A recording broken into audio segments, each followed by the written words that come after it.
someone only had 7 days in Japan, what would you recommend them to do? Still on day one. Hold on. You got everything. I mean, I'm fast. Wait, what was the question? I was just talking. I wasn't asking you a question. Hey guys and girls on Ask Japanese, it's your flashy fashion reporter, Kathy Cat, and today we're going to go and ask if you only had 7 days in Japan, what are the must-do things in Japan? 7 days, 7 things to do. Let's go and ask foreigners in Japan.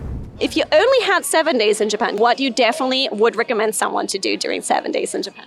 Well, I really love Harajuku, so I would recommend that, but probably on a weekday, not on a weekend. Good advice right there already. What's like your day one recommendation? Day one would be Harajuku, probably. All right, your day one is Harajuku. What's your day one? Day one, funnily enough, my parents just came to visit and we came to Harajuku. We visited the Meiji Jingu temple, which I think is a pretty good starter. If you're just like visiting Japan for the first time, you're going to be pretty easily impressed by everything, right? You're going to be like, wow, the signs, everything's in Japanese. Like, it's going to be really cool. So I took them there because it's an easy walk. It's nice. You're in nature. There's a temple. And then you could just walk down to Takeshita Street and see the stores, the restaurants and stuff. So I think it's touristy, but it works. So day one, we landed and we just shopped around Ginza. That was really fun. Ginza, the posh district. Yeah. Is that where you got this bag? Oh my God, no, this is like Walmart $30. This is a fake. This is not Louis. What's your day one recommendation? I think my day one is just like kind of simple, but I think it works. I think just like, depending what time you get here, like kind of like go for something to eat straight away, like coming off the plane, just like get something to eat, maybe like some Japanese food, like ramen or something. And then I think like as the sun goes down or like when it, like all the lights are like out, go straight to Shibuya crossing. I feel like that's just like a good like first like kind of thing to see in Japan. Like Shibuya crossing, it's like one of the most famous things here. So I feel like that would be like overwhelming, but also like a big surprise for like your first day. So I think I would just go eat and straight to Shibuya. Day two, you had your first sleep. Where would you go? We went to Disney Sea. I would recommend going to Disney Sea. That was really amazing. Yep. Second day, Disney Sea. First day, Harajuku. Second day, Disney Sea. Love it already. Day two, what did we do yesterday? Oh, we went to Pokemon Cafe in the Pokemon Center. Yeah. That was an awesome, fun experience. We went to the Toyosu market, which is newer, I heard. And then Fish market. Yeah, we got some really good sushi. Oh, yeah. And then Team Labs Planet, we did. Still on day two? Yeah, we did like 11 miles of walking yesterday. Shibuya crossing, and there's also just so many stores in Shibuya too, like Don Quixote, and like so many hours if you want to like really spend time there. Explain to people who don't know what it is, what is a donkey? I would just say like a shop that kind of just has like everything, and if you're like looking for something, I think you'll find it in Donkey. You have like everything you need at Don Quixote. It's just like really like anything you can think of. Yeah, it's like 90% things that you probably don't need, but it's nice to look at it and wonder, oh, like what could they possibly have invented this for? Like you have to think of a purpose for it, just because there's so many things, especially mega donkeys. They'll have like multiple floors. What's your day two advice? I went to Shibuya as well. I went to Shinjuku. I went to like the Tower Records, like the music store there. Just visited like different shops like that. I really like music, so I wanted to see like all the different discs and stuff, vinyls and things that they had. So I did that. Got some Japanese food as well. I love soba. That is like my number one Japanese food recommendation. It's so good. For second day, that's what I do. Good second day. What's your second day like? Second day, I think I would go like right into shopping. I think kind of check out like clothes. So I feel like I would do my research before coming, and I think I'd go like straight to Koenji. Koenji has like really good spots for like kind of like vintage clothes and like thrift stores. So I'd go straight to Koenji, kind of shop around there.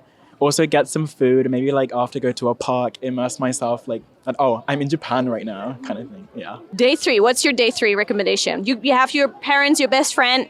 Where do you take them? Okay, I would take them to like the restaurants where there's like cute characters. I like themed cafes. Exactly, yeah, that's what I was looking for. Like Pom Pom Pudding Cafe or like Hello Kitty Cafe, whatever cafe, just any pop-up cafe from like any anime that you just have to be lucky that it's like there right now during the time you're in Tokyo. Yeah, maybe book in advance if you want to make sure you see it. Oh yeah, definitely. Like reservations are just like I always do those because it's pretty hard if you don't have those because they're gonna tell you, yeah, it's free in like 4 hours, and you're like, oh, okay. We're doing Shinjuku and where did we just come from? Shibuya. So we're doing all the shopping and the nightlife today. Nightlife. You're going back to Shibuya for that? Shinjuku. Okay. We're gonna see like the 3D cat display, display, and then Godzilla, and then Golden Guy. and then the memory lane street, and then just as many like izakayas as possible. I want ramen and yakitori. So Day 3. Well, I'm an anime fan, so I'd probably go to like Akihabara. And that's like the main anime district. So there's a lot of cute things there, a bunch of figurines and like arcades. You can get a lot of anime merch there. It's a really big city. Oh, it's also really big on like electronics and stuff. So you can like look at like cameras or digicams, stuff like that. So for third day, I'd recommend Akihabara. You can spend an entire day there. And then hit the maid cafes. I would hit the maid cafes, just saying. For my third day, I'd maybe try to like go away from the city. So I think maybe like Kamakura or Enoshima. Take the train to there, like maybe around like 12, and then also get something to eat like by the beach, and then kind of like maybe check out the shops. I feel like the shops there will be a little bit different to like specifically in Tokyo. Something different from like city vibes. Third day, temple crawling, I think. There's a lot of really amazing temples, and I don't think that you need to go to the really popular ones to get a good experience. I really love just sometimes in the middle of Tokyo, there will be really beautiful temples that you can explore. For day 4 and 5, where do you go? Like a combined kind of little day trip out. Oh wow, okay. I would love to say like Osaka or Kyoto, but I actually have not been there yet. I'm planning on going there, and also Okinawa. But like for me, if I have to say like something that I experienced, probably just Kamakura. It's not that far, and it's pretty nice to do like kimono rental there. Enjoy also the temple. There's a beautiful temple there. Cultural shops like with like fans or stuff like souvenirs. That. Exactly, and they're so like Japanese, and I just love that. You know, because when I was here like in 2019 for the first time, I wanted this like Japanese fan and like Japanese chopsticks, whatever. So I would recommend Kamakura. All right. So 2 nights in Kamakura. Where would you go? I think a good overnight trip would be either Nara or Hiroshima. I actually haven't gone to Hiroshima myself, but I went to Nara, and I think it's a town that you could pretty much, I think, go around like in a day. But it is quite far from Tokyo, so you definitely have to take the Shinkansen. It would be really nice, especially if you want to get out of the city of Tokyo, you know, like something a little more different, a little more rural. For my school, we did a field trip to Nikko, and I loved it. I thought it was so gorgeous and amazing, and it's not very far from Tokyo at all. So if you're like me and you really love nature and mountains and countryside, I highly recommend exploring Nikko and visiting some temples and some nature. Yeah. Nikko is also famous for, do you know? Oh, the monkeys. Yes. Yeah. See no evil, speak no evil, hear no evil. Yeah, I bought a little keychain from the shrine with the monkey. It was super cute. We're day number 5 now. Shinjuku is really cool. I think that could take up a whole day, just going to Shinjuku, just for the shopping and stuff. I mean, it's like, Harajuku, I think, has cooler shopping, but Shinjuku is a little cheaper, maybe. Yeah, Shinjuku is really fun. I think I would spend 2 days like around kind of like Mount Fuji area. Also like again to like kind of get away from the city. And I feel like Mount Fuji is like the biggest thing. Like it's like the most known thing in Japan apart from like Shibuya crossing. That would be like really nice to go like around like the lakes or maybe like camp there or something, or like even try to like climb it if you want to like stay around that area. I think that would kind of be like more peaceful. Tomorrow we're going to Mount Fuji and Very Osaka. early. Yeah. Day 4, already Mount Fuji and Osaka. Yes. Day 5, Nara.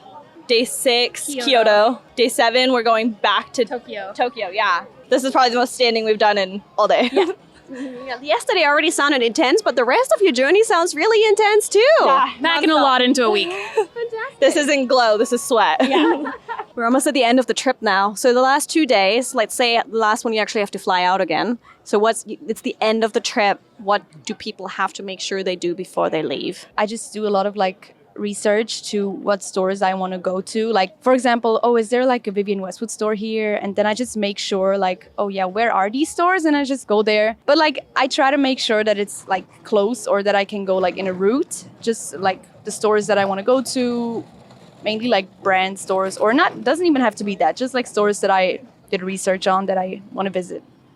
So you go shopping on the last days. Okay. Shopping on the last days. What is your last day experience? If it's your last day and you're traveling back home the next day, then maybe you want to do something more chill as well, like walk around the city, kind of like absorb the sights, maybe do last minute souvenir shopping as well. Visit all like different cities, Harajuku, Shibuya, Shinjuku, like wherever you explore to get sort of like the last remnants of your trip. Like just soak it all in, you know. Just take it easy. Take it easy your last day. You have a long flight in front of you after that, right? Yeah. So take it easy. Good point. Oh, and if you're kind of a nerd, my friends really liked Akihabara.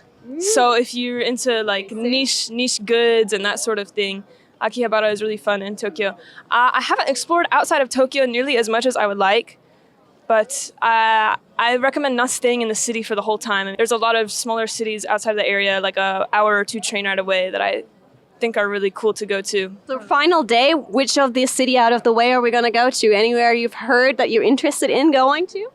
I really want to visit Kamakura because of the temples. I want to see more temples. I have heard that there are a lot of tourists there, but I mean, I think it would be beautiful and I would love to go. So I would say that maybe. I literally watched this there 2 days ago, so let me give you some pointers in a bit. Really? Yeah, there's a lot of cool places in Kamakura you guys got to check out. Also, it's close to Enoshima. So you could actually combine that with a little bit of beach if you wanted to. It's a bit of a train trek away, but you have like the big Kannon statue, you have the big Buddha statue there. There's a lot of really cool places. So Tsurugaoka Hachimangu is like a big shrine there as well that you kind of have to visit. So you can't miss it because all the roads kind of lead towards it. I also want to visit like Hakone and Saitama and all these places. And Saitama? Yeah. What do you want to visit in Saitama and why?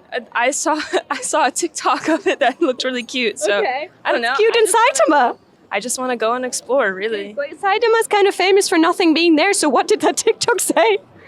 I don't remember. It was just pretty. I want to go sightseeing. I want to see it all, okay? Okay. Don't be Good. mad at me. I appreciate that. Tonde If Saitama! it's not famous, that means that it's less tourists, so good point, which good I point. like. Last days.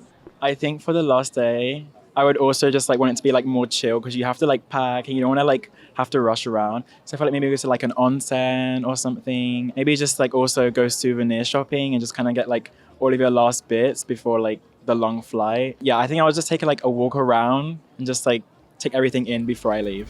7 days in Tokyo and not a day more.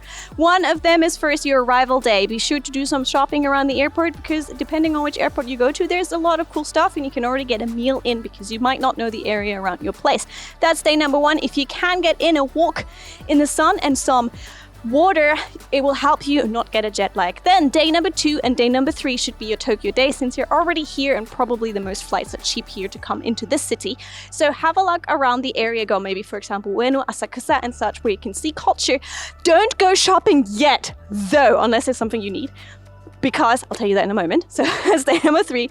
Number 4 and number 5, I'd say venture out. If you can go, hop on the train and go to Kamakura or Enoshima. That's where the beach is. That's where the temples or the shrines are. Beautiful area.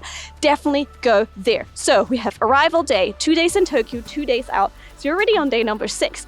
Now, if you have extra time, Atami would be the next place I would recommend you, but you don't have that apparently this time. So on your last day, that's when on your last days is when you do your shopping because then you know how much budget you actually have left. Maybe you ditched, you have a little bit too much ramen or you already bought a little bit too many parasols in the summer. You know on the last day how much money you have left. So if you're an otaku, go get that otaku gear. If you're a fashion lover, get your fashion there. That's what I'd say for 7 days on a budget. Click this video here next for more stuff from Japan and I'll catch you soon on Ask Japanese.